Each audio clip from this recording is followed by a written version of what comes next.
Seguimos poniendo la mañana en camino y tal cual lo habíamos anunciado, vamos a recibir al autor del libro, acaba de ser editado, bueno, ya en realidad hace unas cuantas semanas, el libro El Camino de Tabaré, de Ariel Bergamino. Su autor, Ariel, está con nosotros. Buen día y bienvenido. Buen día, muchas gracias por la invitación y por permitirme compartir este espacio con todos ustedes. Ariel, bueno, el libro, tengo la sensación que el valor del libro, sus contenidos, sus objetivos, lo que deja cerrado y lo que deja abierto, de algún modo en su totalidad, se puede decir, ayúdame, y si me equivoco, tirame el óvole, se resignifica, o por lo menos se repotencia con la muerte de Tabaré Vázquez, ¿no es cierto? Bueno, dos o tres anotaciones al respecto. Primero, hubo varias personas que durante mucho tiempo me estimularon a escribir este libro, ¿no? Y uno de ellos, y tal vez el que durante más tiempo y con más intensidad lo hizo, fue Tabaré, que siempre me decía: Ariel, tú tienes que escribir, tú has vivido todo este camino que estamos recorriendo, es decir, lo has vivido, bueno, junto a mí, muy de cerca, tienes que escribir. Y efectivamente en los últimos años varias veces comencé a escribir este libro, y otras tantas veces por diversas razones, falta de tiempo, a veces dificultades de acceso a las fuentes, hasta cierto estado, eso que Valle llamaba cierto estado del alma, por diversas razones lo dejé de lado, ¿no? Pero bueno, a fines del año pasado decidí ahí sí darle un envión fuerte al libro, para saldar esa deuda conmigo mismo y con Tabaré. Y efectivamente lo logramos, ¿no? Tabaré vio el libro publicado, ¿no? Y eso para mí significa, bueno, un enorme honor y un alivio también, el alivio de saldar una deuda a tiempo. Primera cosa. Segunda cosa, ¿qué es este libro? Bueno, yo ahí en el prólogo digo, sí, yo no sé si es el libro que la gente quiere leer. ¿Y que el autor quiere leer? Pero es el libro, es el libro que pude escribir en las circunstancias dadas, ¿no? Es el libro que pude escribir. No es un tratado de ciencia política, no es una investigación histórica rigurosa, no es una biografía ni oficial ni oficiosa, menos aún es una autobiografía, y tampoco es un anecdotario, un libro de chismes. Entonces, ¿qué es? ¿No? Esa es una buena pregunta. ¿Qué es? Bueno, conversando hace unos días con nuestro común amigo Mario Delgado Aparaín, ¿cómo no?, que es un hombre que sabe bastante más que yo de literatura y de géneros literarios. Y que conoció muy bien a Tabaré. Conoció muy bien a Tabaré, me dijo: Ariel, lo que tú escribiste es una crónica, ¿no? Es una crónica histórica, sí, política y personalizada en alguien, que es Tabaré. Y bueno, como creo que Mario es una persona, aparte de un gran amigo, una voz autorizada en materia literaria, y de ediciones, y demás, bueno, creo que sí, me quedo con eso. Es una crónica. ¿Llegó a leerlo Tabaré? Sí, en sus dos versiones, digamos así. Primero que nada, leyó el borrador casi final, ¿no? Y fue muy respetuoso de la autonomía del autor, digamos, ¿no? Lo leyó porque, bueno, yo consideré que era un deber ético, si se quiere, y de amistad, bueno, enseñárselo. Lo leyó con mucha atención, y a los pocos días, telefónicamente, una larga charla telefónica, bueno, lo comentamos, pero reitero, fue muy respetuoso. Uh-huh. Por lo tanto, si ustedes me dicen, en este libro hay correcciones sugeridas por Tabaré, sí, alguna de estilo y gramatical. Solo eso. Solo eso, ¿no? De estilo y gramatical. Me dijo, porque nada de contenido, absoluta. Fue tremendamente respetuoso en esa materia, ¿no? En todo caso, si me decían, che, mira, ten cuidado, me parece que acá esta frase está un poquito, tal vez tendrías, por una cuestión de sintaxis, algún ajustecito gramatical, no más que eso. ¿Sabes qué? Yo tengo un hijo. Y luego lo leyó ya en su versión impresa, digamos, ¿no?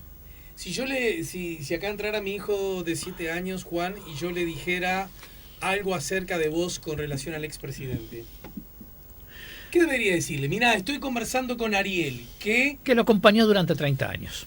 Un hombre que acompañó durante 30 años a y él, asumiendo las tareas que Vázquez le encomendó y tratando de realizarlas lo mejor posible. ¿Alguna tarea de la que te pidió Vázquez le dijiste que no? ¿Y alguna tarea que vos le pediste a Vázquez, él te dijo que no? ¿Alguna tarea que... Ariel, necesito que vos te encargues de... no, Tabaré, por favor. No, nunca, nunca... A ver, las tareas que cumplí, cosas así, siempre las conversamos, sí, sí, creo que no, creo que las cumplí todas, y creo que Tabaré nunca tuvo que decir que no a una solicitud mía, porque nunca le pedí nada. Es decir, a veces la gente cree que porque alguien es cercano a un líder, a un presidente, trabajar con un líder o político, con un presidente, es un enorme honor, una enorme distinción, es un privilegio en algún sentido. Es también un enorme desafío, ¿no? Porque generalmente los líderes políticos, los presidentes, son personas de un ritmo de trabajo muy intenso, muy exigente consigo mismo, en primer lugar, pero también con quienes es el caso de Vázquez, sin duda, digamos. Y bueno, son personas en general de un alto nivel intelectual y cultural, es decir, son interlocutores exigentes, y está bien que así sea. Y en ese sentido, y creo que a él también le gustaban los interlocutores exigentes. ¿No? Es interesante lo que decís. Entonces, bueno, digamos, teníamos una relación en ese sentido sin desconocer la jerarquía de uno y otro, ¿no? Va a haber una relación de igual a igual en términos intelectuales, de fraternidad, de amistad, ¿no? En general, los asesores tienen mala fama, ¿no? Se cree que los asesores son seres más bien diabólicos, oscuros, que siempre son los culpables de todo lo malo, ¿no? Nunca son los responsables de nada bueno, que siempre están tramando algo, ¿no? Que son algo así como Richelieu en la corte. Y yo traté de desvirtuar esa visión, ¿no? En general, siempre mantuve el perfil bajo, porque el asesor tiene que ser así, ¿no? Y siempre, bueno, con una actitud de mucho respeto, pero también de mucha lealtad, ¿no? Sobre una base. Lo que yo tenía que decirle al presidente se lo decía a él. Ajá. En su despacho. Fuera del despacho, ¿no? Es decir, en el despacho se podía hablar, o alrededor donde él, mano a mano, podíamos hablar de muchas cosas. ¿Y alguna vez le dijiste, Tabaré, me parece que esto no? Por cierto. Y por cierto que muchas veces, por cierto, pero también Pará. ¿Y pero alguna siempre vez? sobre bases de mutuo respeto, y Mm. siempre teniendo en cuenta lo que se decía en el mano a mano, afuera no trascendía. Y- Yo entiendo que ahora, por ejemplo, si diga, yo hablé con Tabaré y tal, me dijo tal cosa, perfecto, ¿no? Yo por una cuestión de respeto a él y a mí mismo, Ujú. y a mi función, nunca voy a develar muchas conversaciones que tuve, y el contenido de muchas conversaciones que quedaron entre él y yo. Bien. Yo debía haber dicho en el arranque que Ariel Bergamino es rochense, ¿no? Sí, De hecho, buena parte de tu vida hoy día la vivís allá, ¿no? sí. Algo así como, Y como- el mito del eterno retorno, ¿no? Hay algo así, hay algo de eso, sí. Hay una canción de un poeta rochense que dice que cuando más ando por el mundo, más rochense me siento. Es verdad. Bien, ¿y el sol de la patria nace ahí o como dice Nino Boa en Cerro Bueno, Largo?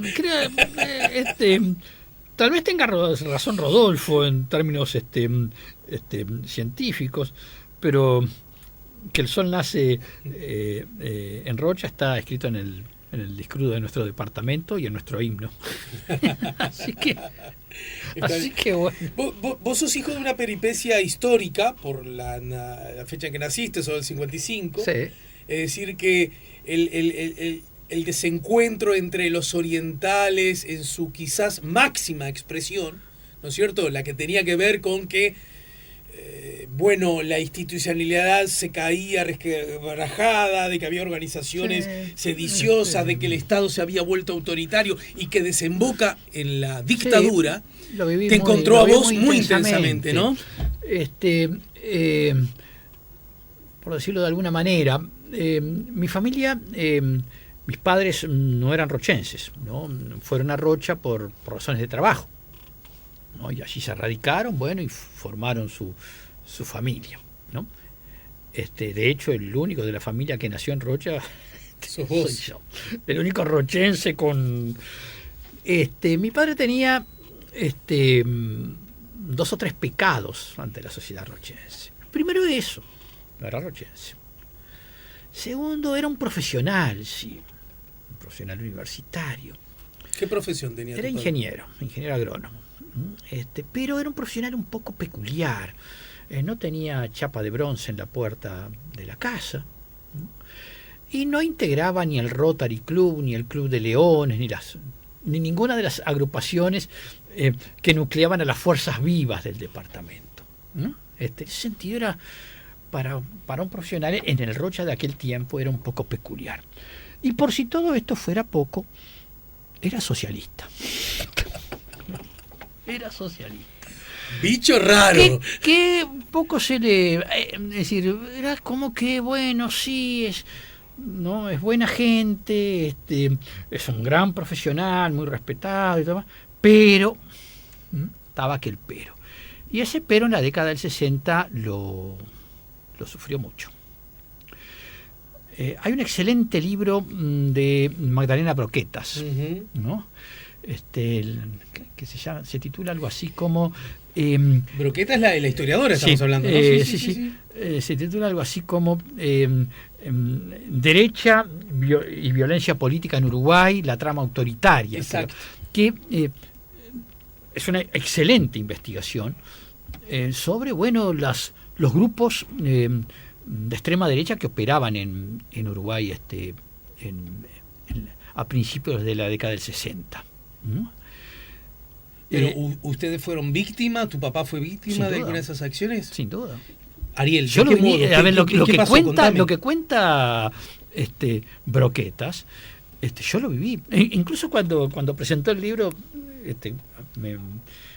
justo fue en un momento en que yo había venido acá a Uruguay. Yo estaba como jefe de misión diplomática en Cuba, pero esos días estaba acá en Uruguay. Fui a la presentación del libro y realmente me conmovió, y además después lo leí y le dije: Magdalena, lo que tú estás lo que tú narras, yo lo viví, ¿no? Yo viví, a ver, para darte una idea, nosotros no podíamos tener mascotas en Rocha, las mataban. El auto de mi padre cada poco tiempo sufría algún tipo de atentado, se incendiaba, hacía un rayón, un vidrio roto. Decime la fecha, Ariel. Y 62, 63. ¿Tan atrás? Sí, claro. ¿No existía el Frente Amplio? No existía el Frente Amplio. Si pasas por la casa donde nosotros vivíamos, ¿no? ¿Usted vivía en la ciudad misma de Rocha? Mismo, sí, en pleno centro de la ciudad. Más allá de que la casa ha sido, le han hecho varias limpiezas de frente, como hidrolavados y todo ese tipo de cosas, sí. Aún se notan, ¿no? La pintada con alquitrán, sabrán lo que es bueno. ¿Esa era la frase? Esa era la frase. Sabrán lo que es bueno. ¿Alguna...? Y yo recuerdo perfectamente cuando tenía 7 años, sí, era año 62. Yo iba a la escuela acompañado con una custodia policial, o a clase de inglés, o a todo lo que hacía lo hacía con custodia policial, por cuanto habían amenazado con raptarme. Pero por razones políticas no económicas, digamos. Claro, y bueno, de repente una vez por mes nuestros padres, mi padre y mi madre, venían acá a Montevideo y nos traían, a mi hermano y a mí, a jugar, a ver, fue muy duro. Entonces, el año, por 62, 63. ¿Sabés qué me llama? A ver, yo leí... No, pero esto que vivimos nosotros, mira, lo vivieron muchos y lo vivieron muchos otros niños. Hace un tiempo, recién hace algunos meses, conversando con Claudio Invernici, ¿no? Quien fue compañero mío de celda, ¿no? Claro. Pero ni siquiera siendo compañero de celda nos contamos hace poco tiempo que a él y a su hermano en Piriápolis les pasó exactamente lo mismo. Claro. ¿No? Y una de las imágenes más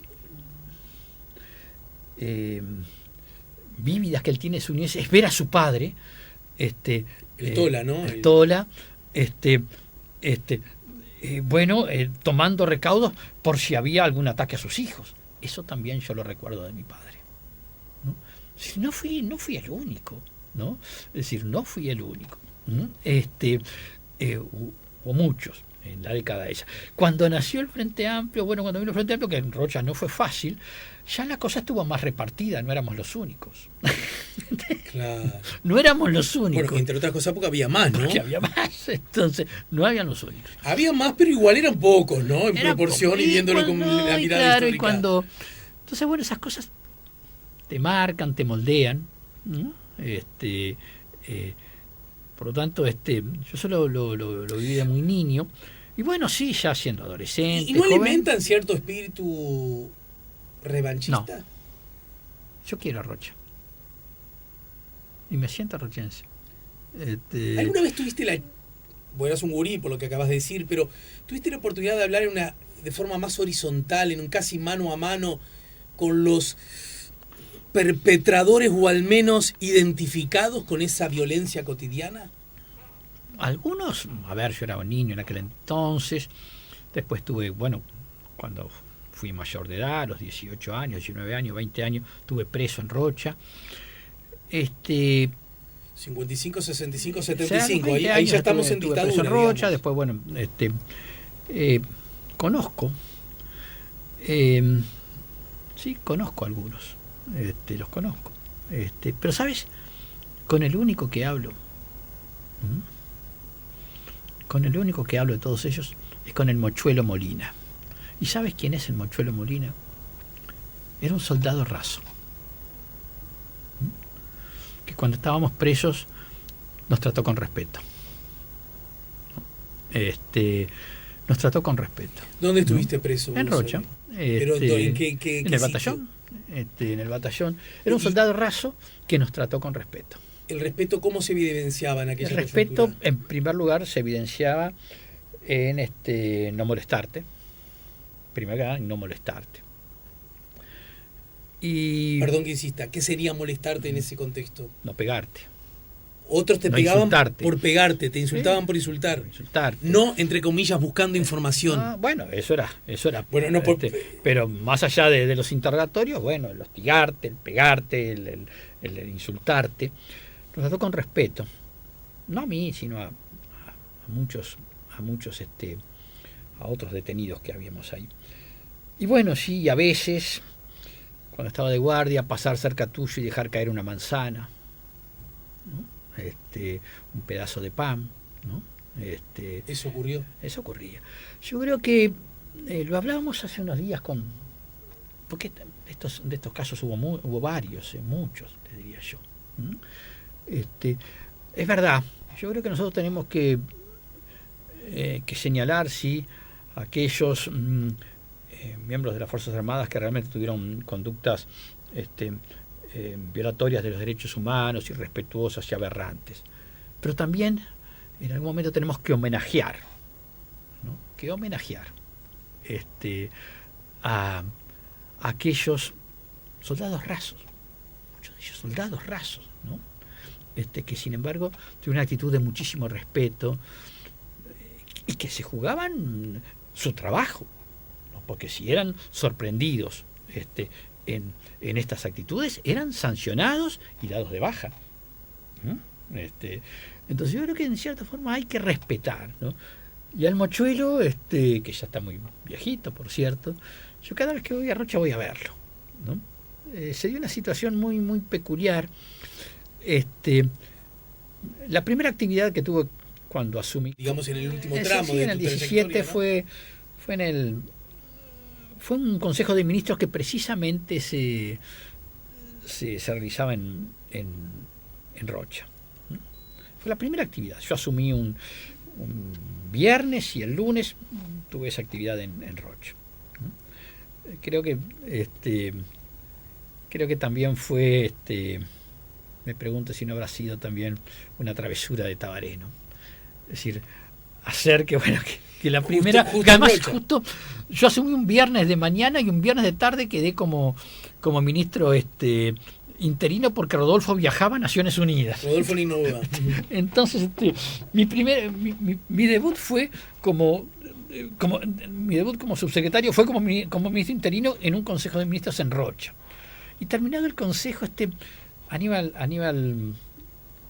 Pereira, el intendente de Rocha, dice, pues yo le pregunté, el Mochuelo dónde anda, porque es una figura bastante Conocida. Dice, mira, dice, está trabajando en una obra, está haciendo una changa, está trabajando en una obra en tal y cual lado, me dijo y me aparecía en la obra. ¿Vos fuiste por ahí? Me aparecía en la obra. ¿Mochuelo es un poco más grande que vos? Oh, bastante. Ella es una persona mayor. Y me aparecía en la obra. Y bueno, ahí llegamos, y bueno, el capataz vio llegar un auto oficial. Yo quiero hablar con Mochuelo. Se debe estar por ahí. Y entonces, bueno, lo busqué, estaba efectivamente ahí trabajando, ¿no? Entonces, bueno, digo, Mochuelo, vengo a verte. Y como siempre me dice, ¿cómo estás, gurí? Entonces digo,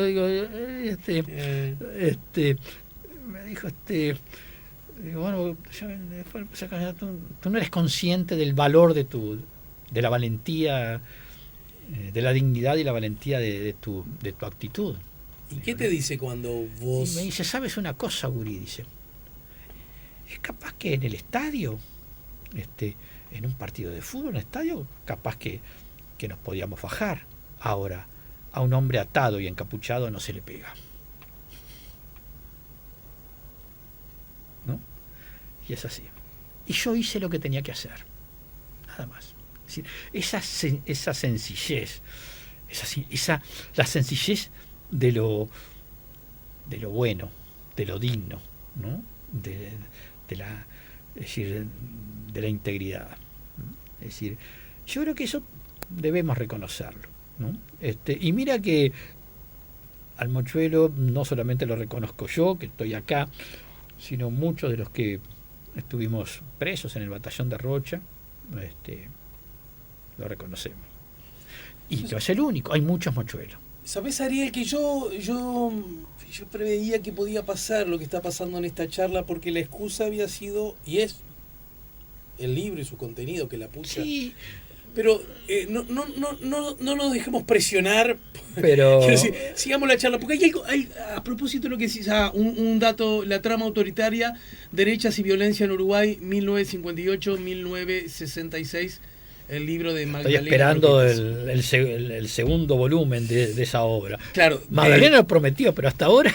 Bueno, es que seguramente el rigor con el que trabaja hace hasta ahora estamos deseosos de esperar. Ahora que vos señalás ese momento histórico del Uruguay y de sus habitantes, y esta serie de desencuentros y encuentros, resultaba relativamente frecuente que cada tanto, a propósito de la figura de Tabaré Vázquez, hubiese referencias a un pasado un tanto, los términos varían según el interlocutor y el momento histórico, un tanto no claro para su condición de hombre, digamos, opositor a la dictadura. Uso el término más bajo que se me ocurre, de ahí para arriba. Sí. Justamente, ahora que me cuenta, el que me cuenta esto que me está contando, ¿qué dirías al respecto? Quienes lo conocimos y trabajamos junto a él y tuvimos charlas, que reitero, quedaron en este caso entre él y yo, sabemos que no es así. Y podríamos dar mil testimonios de ello, ¿no? ¿Pero que eran infamias o simples errores o apreciaciones equivocadas? Sí, digamos que muchas parten del desconocimiento y otras parten de la mala intención, de las dos cosas, ¿eh? Hay gente que cree que la historia empezó con ellos, cuando ellos, o hay gente que no quieren reconocer que el pasado es como es, ¿no? Entonces, creo que sí, que hay mucho desconocimiento a veces, ¿no? A veces nos pasa, ¿no? Yo mismo ya tengo 65 años, ¿no? Y en alguna oportunidad tuve que salir a aclarar a algún compañero que mi vida política no comenzó con Tabaré, que cuando yo conocí a Tabaré comenzamos en el 89 a trabajar juntos. Yo ya llevaba 15 años militando en el Partido Socialista, de los cuales 3 presos y 5 exiliados. Yo no soy un paracaidista, como algunos creyeron, Tabaré se trajo un paracaidista. No. Entonces, bueno... ¿Y por qué sentís que había necesidad de aclarar esas cosas? Porque algunas personas pensaban que sí. Pero de pronto pensaban buenamente, pero bueno, mira que es así, ¿no? Es decir, entonces, bueno, por eso mismo yo te digo, todos nosotros tenemos... Bueno, para decirlo claro, Bergamino, vos en acción y militancia política arrancaste antes que Tabaré Vázquez. No sé por qué él se afilió al Partido Socialista a mediados de la década del 60. A mediados de la década del 60. Yo a mediados de la década del 60 tenía 10 años. Yo me afilié a la Juventud Socialista en el 71. Y bueno, y luego, bueno, cuando yo estuve preso, después estuve exiliado, me refería a esto, en el 84, entre el 84 y el 89, bueno, militamos en ámbitos diferentes, yo más que nada volcado al Frente Amplio. Tabaré, bueno, su militancia era más a nivel gremial, académico, docente, o en el ámbito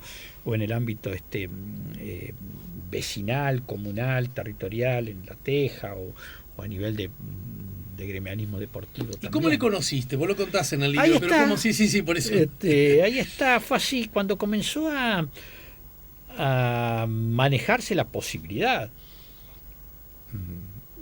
de que Tabaré fuera candidato a la Intendencia Municipal de Montevideo. ¿Puede decirse que ese era el plan? ¿Que por lo menos vaya un candidato para no pasar vergüenza? Era un momento muy difícil del Frente Amplio, ¿no? Mediados del 89. El Frente Amplio venía de sufrir una fractura importante.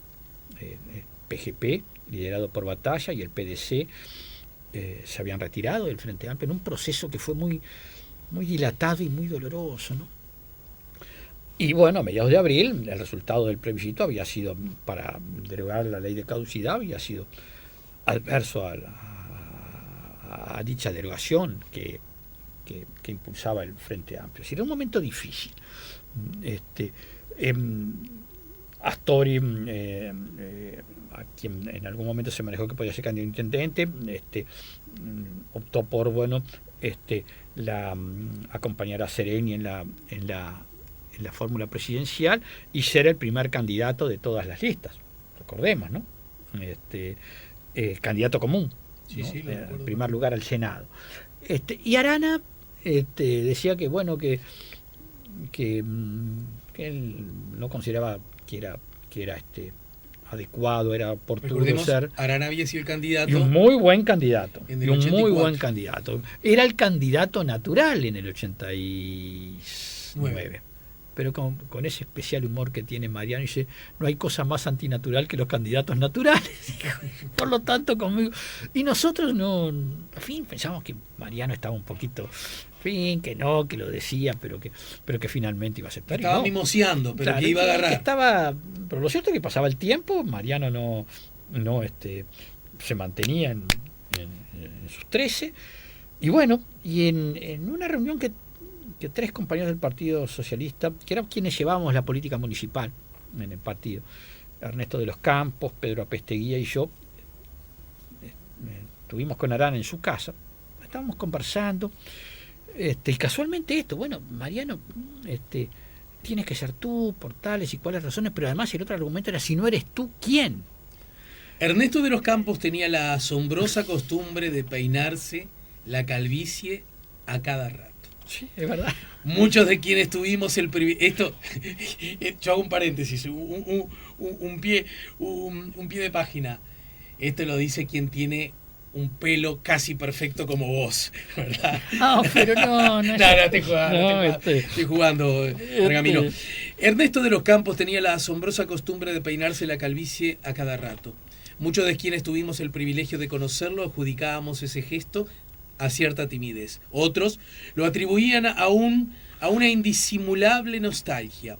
Fuera lo que fuera, aquella noche, en el viejo bar de Soriano e Ibicuí, Ernesto sacó del bolsillo su inefable peine y lo pasó por su calvicie antes de decirnos con voz grave y pausada: muchachos, no entiendo nada.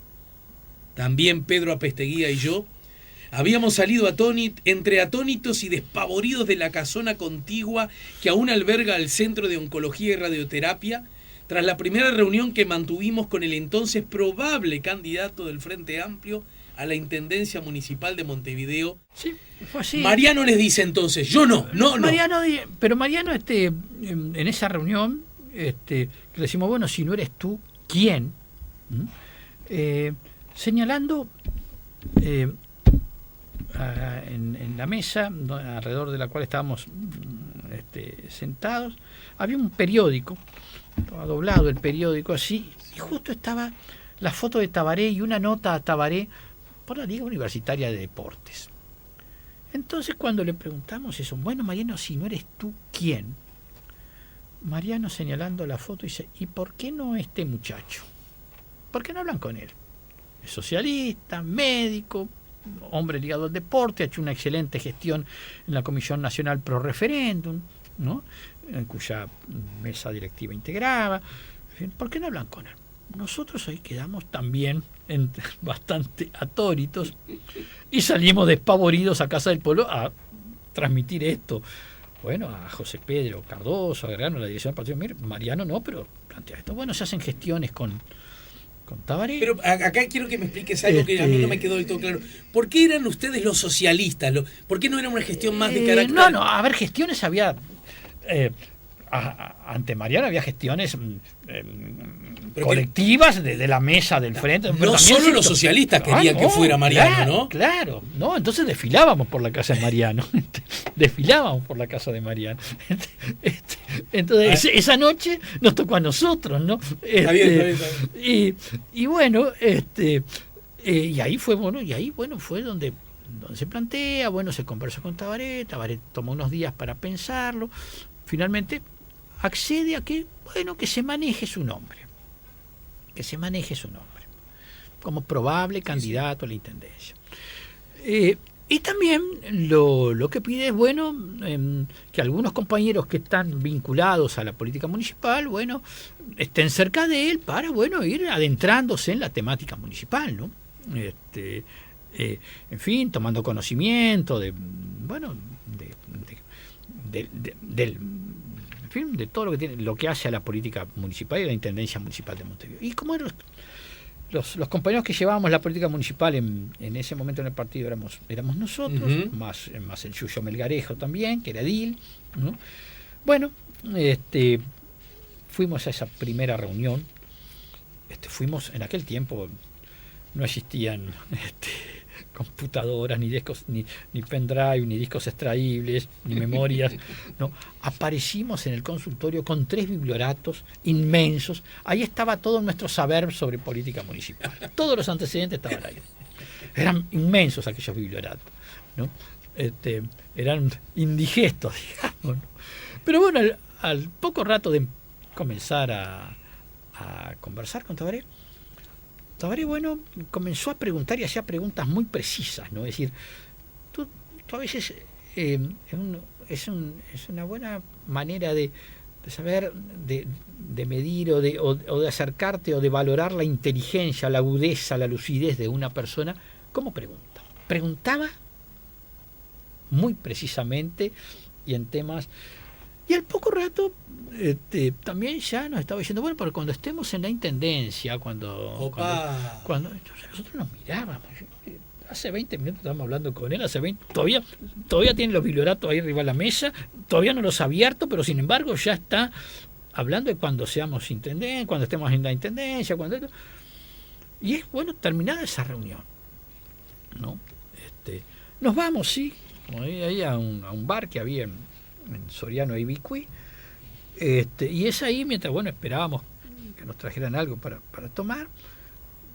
Ernesto, ¿no?, cumple con el rito de sacar el peine del bolsillo, pasárselo por la calvicie, porque eso lo hacía siempre cuando él iba a decir algo importante. Ernesto era un ser entrañable,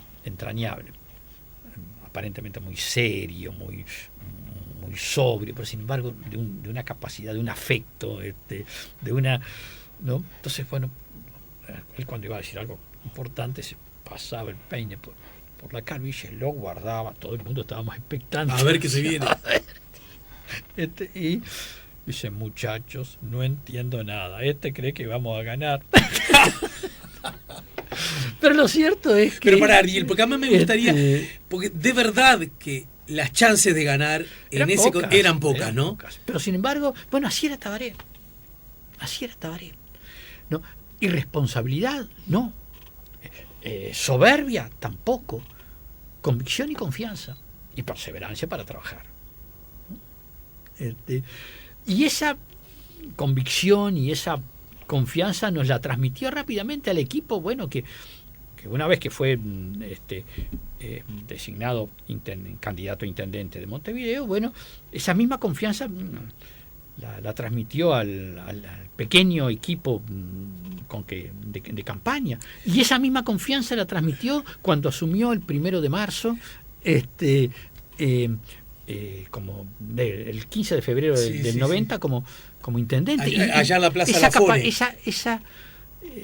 Esa convicción, esa confianza, ya digo, que no está basada ni en la responsabilidad, ni en la temeridad, ni en la soberbia, sino eso lo transmitió siempre hasta último momento, ¿no? Eso es el no te rindas. ¿Mm? Y lo demostraba siempre eso de no tener, atreverse a tener problemas. En política hay que atreverse a tener problemas, ¿Mm? A encarar desafíos. ¿Mm? ¿Fue Vázquez la figura más importante de la historia de la izquierda uruguaya? Yo creo que estamos muy cerca aún de su fallecimiento. No es tiempo aún de balances, ni menos de balances históricos, ¿no?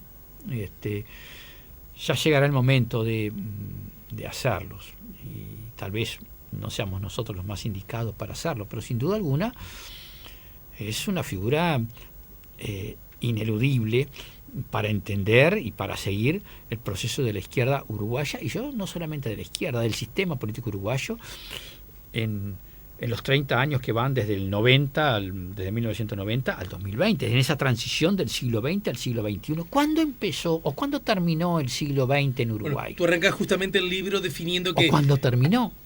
¿No? ¿Cuál es tu mirada si yo te tuviera que exigir una respuesta? A mí me parece, y en esto sé que hay... Yo creo que el siglo XX en Uruguay terminó en noviembre del 89, cuando la izquierda accede, en términos políticos, ¿no?, accede al gobierno departamental de Montevideo, rompe el bipartidismo, ¿no? Otros compañeros dicen, no, en realidad el siglo XX en Uruguay termina, o el XXI empieza en octubre del 2004, cuando la izquierda accede al gobierno nacional. Sí, es una opinión respetable también, ¿no?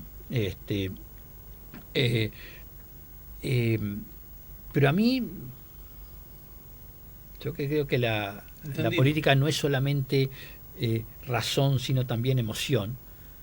Yo creo que, para mí, que viví bastante de cerca eso, para mí el siglo XX terminó en el 89. Vos que siempre... Esa fue la principal emoción, te diría. Y aún... Incluso muchas veces conversamos con Tabaré y con otros compañeros, con Rodolfo también, ¿no?, que también fue intendente, fue intendente en otro departamento y por otro partido. Sí, pero siempre decimos el periodo, el gobierno municipal te enseña muchísimo, ¿no? Es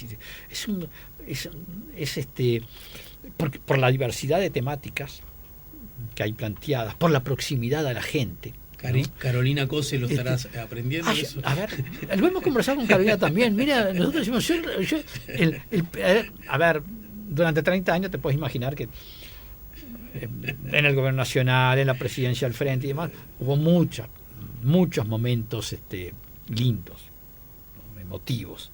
Pero yo lo que recuerdo con más, tal vez porque éramos más jóvenes, tal vez porque era la primera vez, ¿no? El acceso al gobierno municipal y la gestión municipal, lo que aprendimos, ¿no? Lo que aprendimos. Y a propósito de eso, ¿cuándo advertiste vos en esa atalaya tan cercana, tan privilegiada de ser actor y a su vez testigo de los hechos? ¿Cuándo advertiste de que,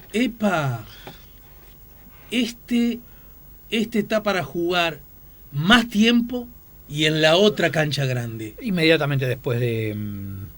Yo creo que algo ya se insinuó en la campaña electoral hacia la Intendencia de Montevideo. Y después se fue afirmando en la gestión municipal 90-94, que fue una gestión municipal muy peculiar. Si tú haces memoria, en el 90-94, en el periodo ese 90-95, perdón. Sí, está bien. Hubo varios intendentes que luego saltaron, por decirlo de alguna manera, a la escena nacional. De ahí salieron varios candidatos presidenciales, no solamente Tabaré, Larrañaga, claro, Chirucci integró fórmula presidencial. Larrañaga, el intendente más joven, recuérdalo. Sí, hubo varios intendentes de ahí que saltaron, que posteriormente fueron figuras de primer nivel, como de dimensión nacional. Eran intendentes muy fuertes, porque había un nuevo rol de los gobiernos departamentales, sin duda, ¿no? Es decir, a nivel global, digamos, hubo una revalorización de lo local y de los gobiernos locales, pero además, es decir, eran intendentes que eran políticamente fuertes. Cito, Larrañaga, Carminati, Rodolfo, Chirucci,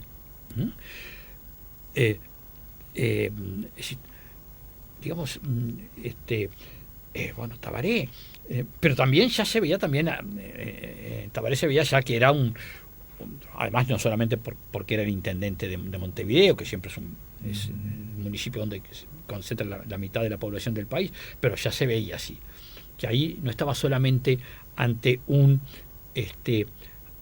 intendente exitoso, estabas ante un líder en ascenso, pero que se fue afirmando a lo largo, bueno, de la década del 90.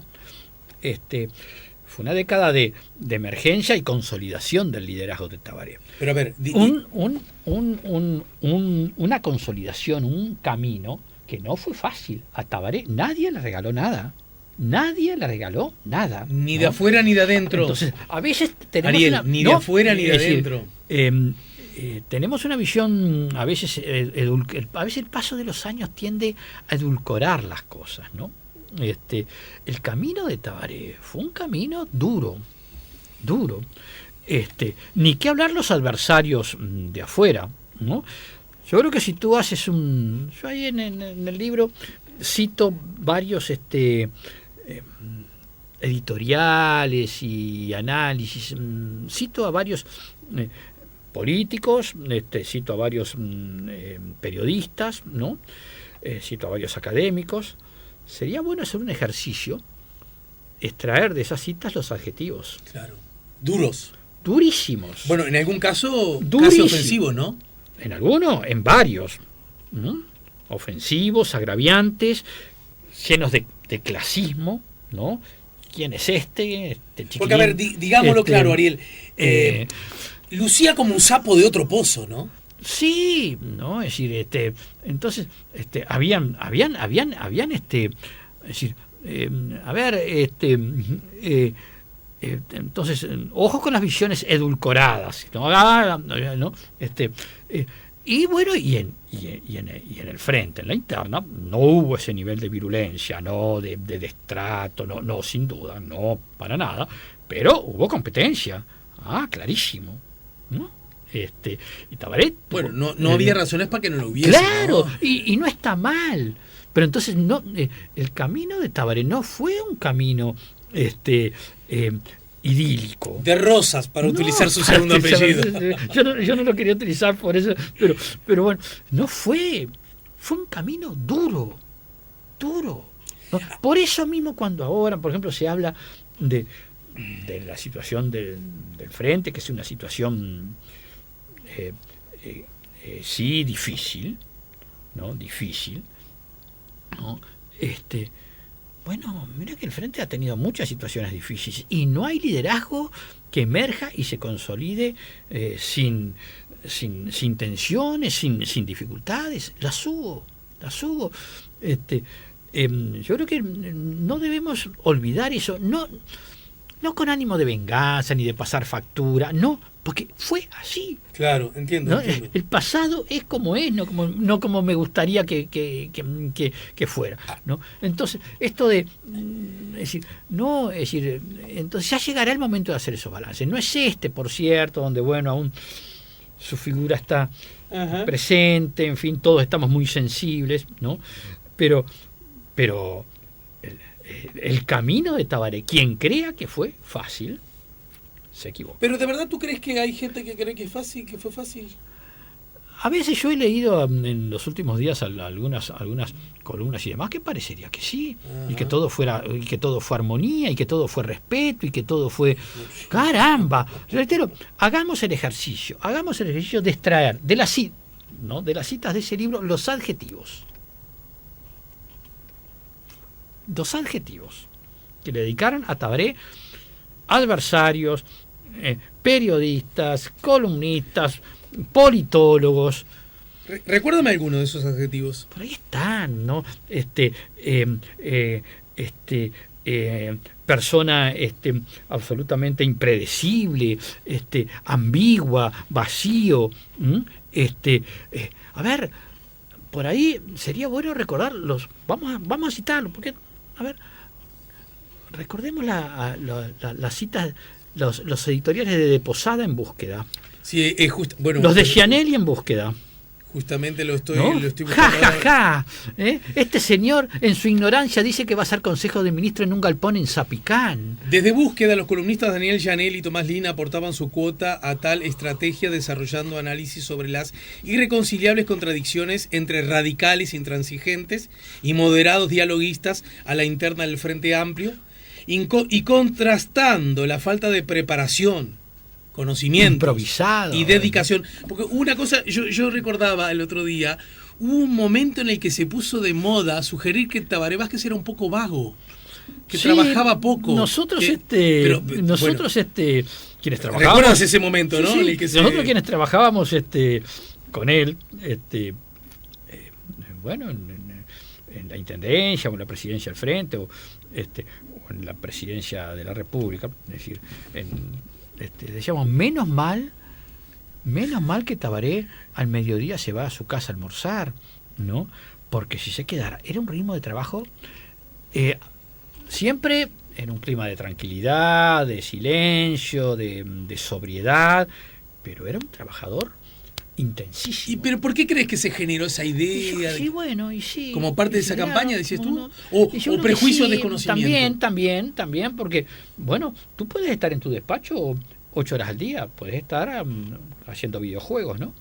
Claro, estar si mucho en la oficina. Si la cosa la vamos a medir por la cantidad de horas que estás, tú puedes estar, es decir, jugando al solitario en la computadora, durmiendo en un sillón, ¿no? Es decir, si es la cuestión de estar, a veces, ¿no? Tabaré cuando estaba, ¿no? Y a veces, nosotros mismos a veces en la intendencia, le sugeríamos o encomendábamos a Azucena, que era la secretaria general, ¿por qué no le dices a Tabaré que se vaya un poco antes o que mañana venga un poco más tarde?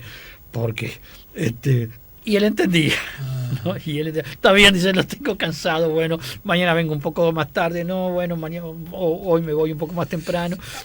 Acá hay algo me parece muy interesante también, en aquella época también se jugaba, citando lo que tú a su vez citás en el libro, la falta de preparación, conocimientos y dedicación de Tabaré Vázquez contrastaba con la firme vocación política de Danilo Astori, ¿no? Eran citas textuales. No sin cierta dosis de sarcasmo, continúa el autor, en este caso vos, Gianelli, el columnista de Búsqueda, llegó a señalar que, textual, tampoco ayudan a consolidar una imagen seria y confiable propuestas como prometer reunir el Consejo de Ministros en un galpón de un pequeño pueblo de La Valleja. Sin palabras. Entonces, reitero... Pero para, ¿me dejás de hacer la otra lectura? Sí. Ariel, en este sentido. En el fondo, la historia es la que manda. Voy a hacer una cita que a María Auxiliadora le hubiese gustado mucho, en su condición de mujer de fe. A propósito, ¿vos cómo te llevas con ese tema? ¿Cómo te definís? Con la fe y la religión. También, a medida que envejezco, por momentos me pregunto si existe o no existe. Por momentos creo que no.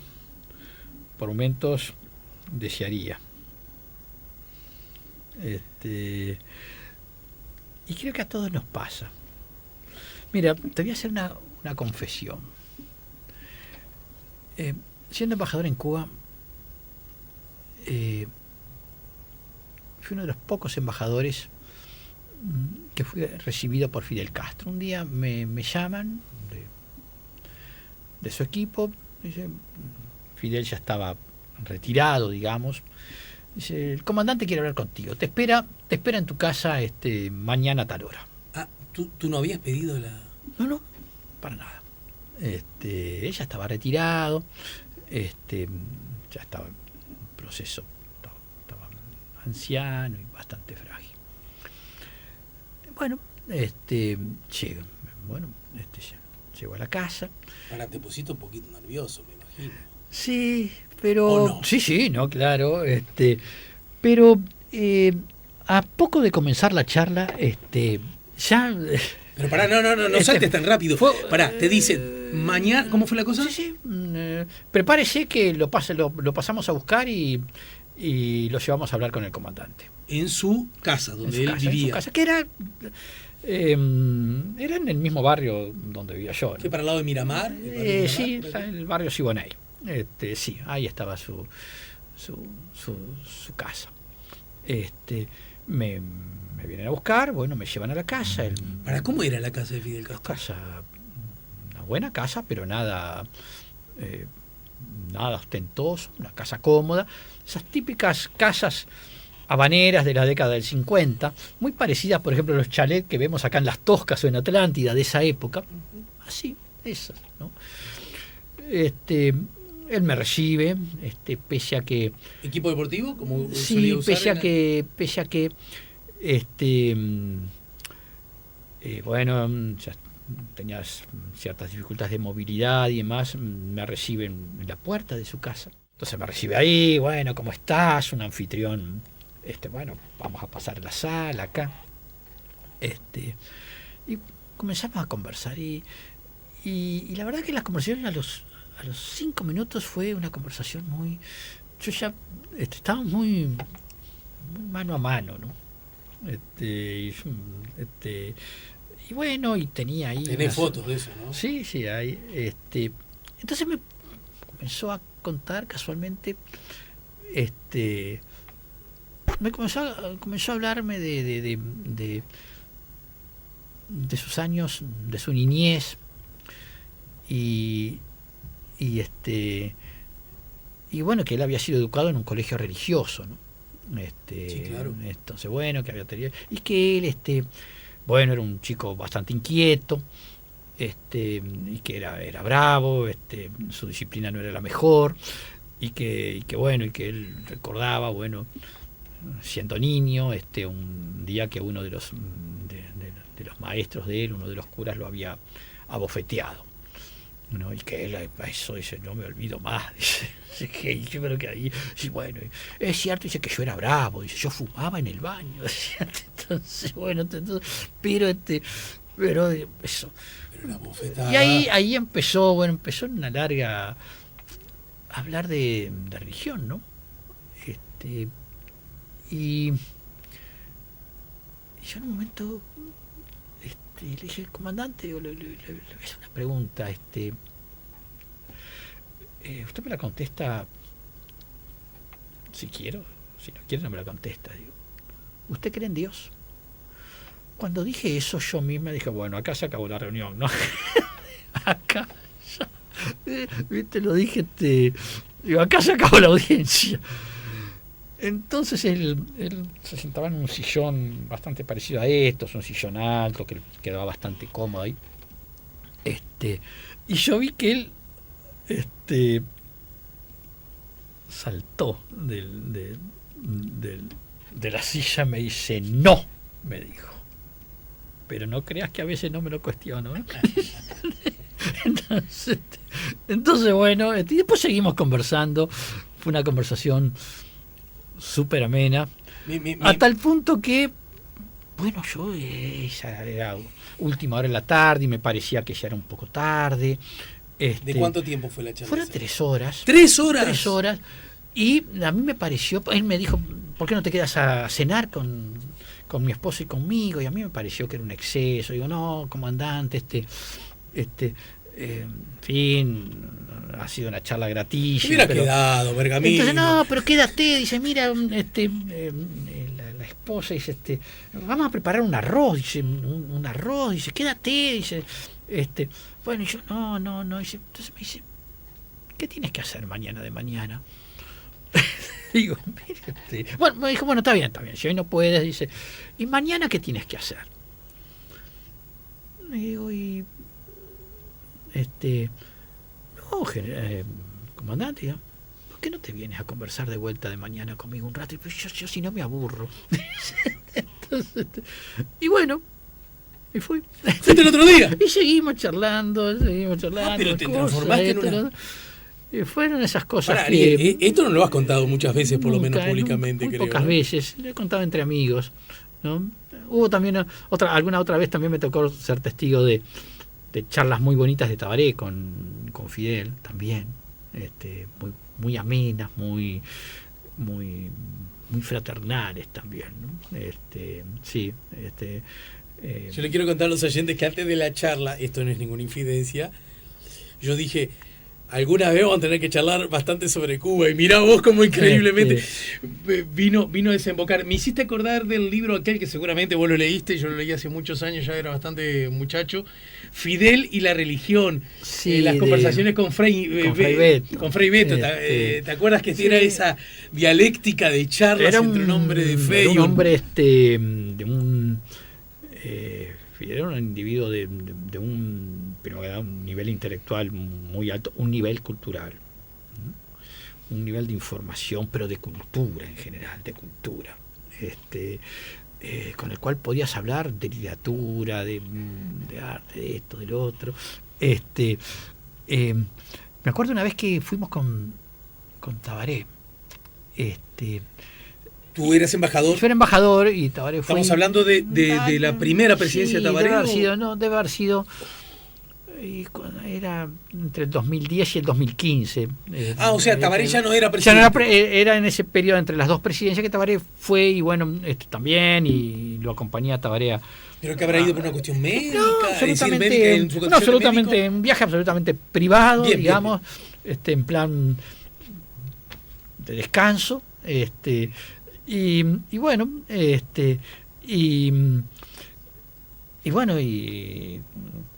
bueno, cuando Fidel se enteró que Tabaré estaba en Cuba, bueno, por cierto, lo invitó y bueno, y allá fuimos a charlar también con él. Fue una charla muy, muy bonita. ¿Estaban los tres ahí? ¿O? Sí, había algún otro compañero más, sí. ¿También en la casa? En la casa de él también, sí. ¿Estaba con su equipo deportivo? Te pregunté, ¿iba a pasar eso? Sí, ese con que salían las fotos. No, era lo más cómodo para él. Un equipo Adidas, me acuerdo, que usaba la delegación deportiva de Cuba. Y bueno, y también eran charlas muy... entonces Fidel le decía a Tabaré, no,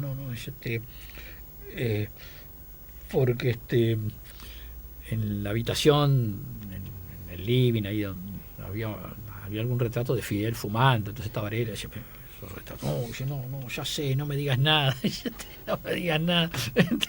No, claro, pero dejé. Tabaré más que el terror de los fumadores, entonces, ¿no? Pero bueno, era un anfitrión muy buen anfitrión. Era casi de un casi como un viejo caballero español en sus modales, en su forma de expresarse, bueno, en su porte también, en su gestualidad, ¿no? Esa vez que yo fui a hablar con él, quería mostrarme algo, y bueno, y tomaba una hoja y se probaba unos lentes, y dice, estos lentes, no, pero con esto ya tengo un entrevero con los lentes, no sé cuál es cuáles son los de cerca, cuáles son los de lejos. Entonces yo dije, comandante, a ver, pruebe con estos, y le di los míos, ¿no? Yo qué bien se ve, che, con esto, dice Entonces, bueno,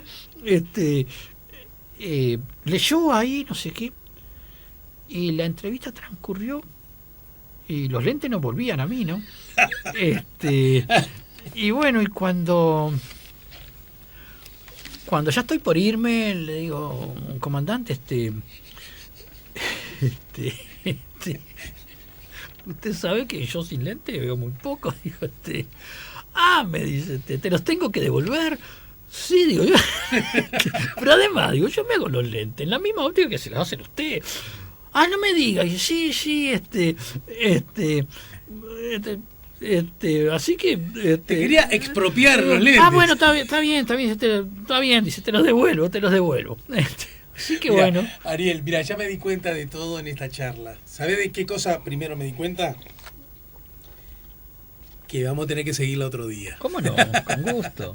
Y tal como yo suponía, el libro iba a servir de de excusa nada más. No obstante, déjame hacerte dos preguntas. A ver. Vázquez quería crear el Centro de Izquierda de Base Artiguista Latinoamericana, Ceibal, con frentistas blancos y colorados. Esto lo publicó días atrás en un artículo de Gabriel Pereira, el semanario Búsqueda. ¿Algún comentario al respecto? Lo que dije hace un rato, ¿no? Es decir,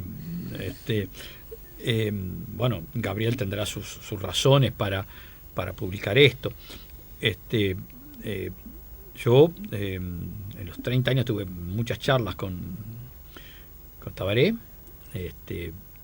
Nunca escuché esto y además si lo hubiera escuchado, no lo que Tabaré y yo conversamos queda entre nosotros dos. Uh-huh. Yo entiendo, la labor del periodista es diferente de la del político. Pero no me lo estás ni desmintiendo ni confirmando. No puedo ni desmentirlo ni confirmarlo. Yo digo,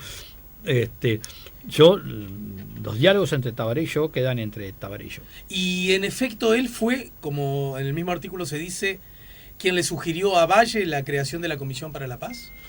No lo sé, ¿no? No lo sé, sinceramente. Creo que fue una iniciativa que sí la apoyó de inmediato, sin duda. Es decir, en el marco de una transición, la verdad que la transición Valle-Tabaré de 2004 fue una muy buena transición. Valle facilitó muchísimo. Y bueno, y yo creo,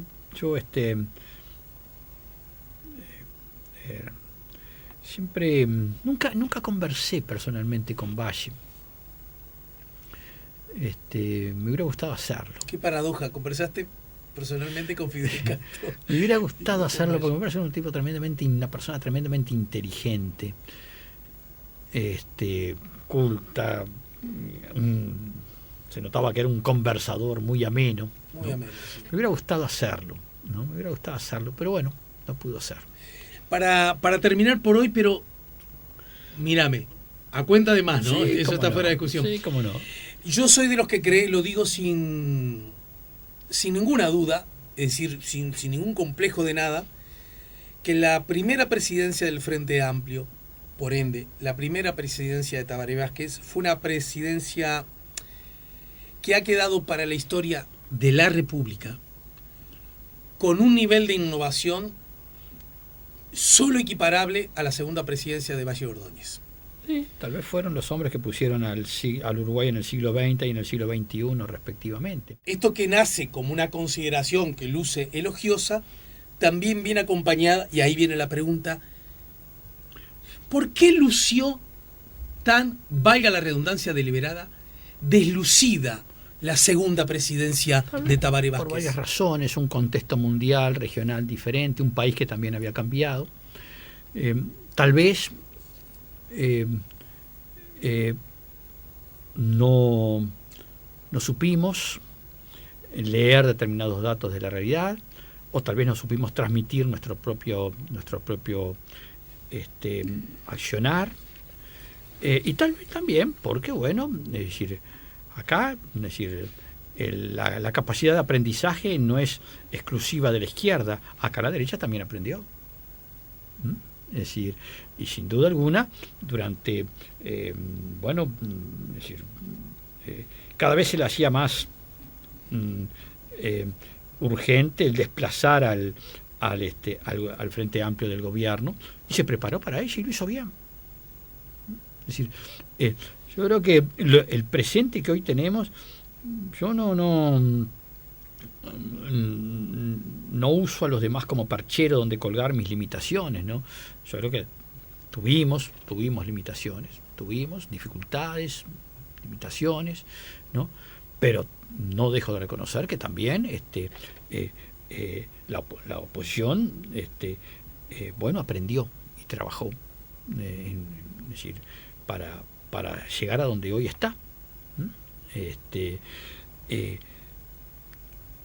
Eso sin duda. Las cosas en política no pasan porque sí, ni obedecen a un solo factor. Ni obedecen a un solo factor.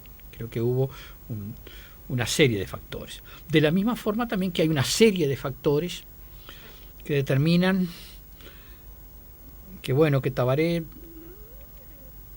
ya no solo es parte de la historia del país, todos los presidentes, todos los líderes políticos son parte de la historia del país, por el hecho de serlo. Sino también que Tabaré es parte de la historia de nuestra gente.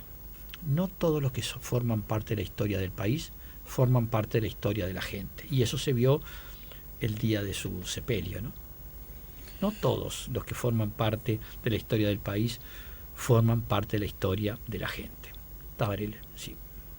El 28 de febrero, pocas horas antes de dejar la presidencia de la República y ante miles de frentamplistas que se habían congregado para homenajearlo en la Plaza Lafone de La Teja, donde 30 años antes había pronunciado su primer discurso como intendente municipal de Montevideo, Tabaré convocó a cuidar el legado acumulado en los 15 años de gobiernos nacionales progresistas y a redoblar esfuerzos en el fortalecimiento del Frente Amplio como proyecto y herramienta política al servicio de todos los uruguayos.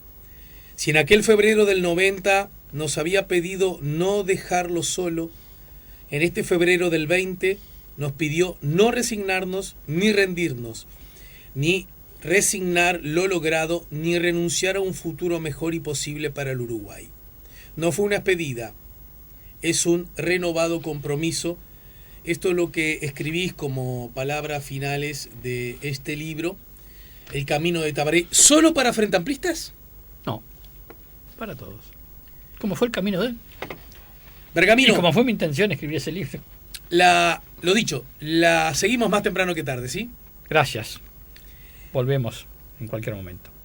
El Camino de Tabaré de Ariel Bergamino de Planeta sirvió como excusa para conversar con su autor, Ariel Bergamino. Seguimos poniendo la mañana en camino.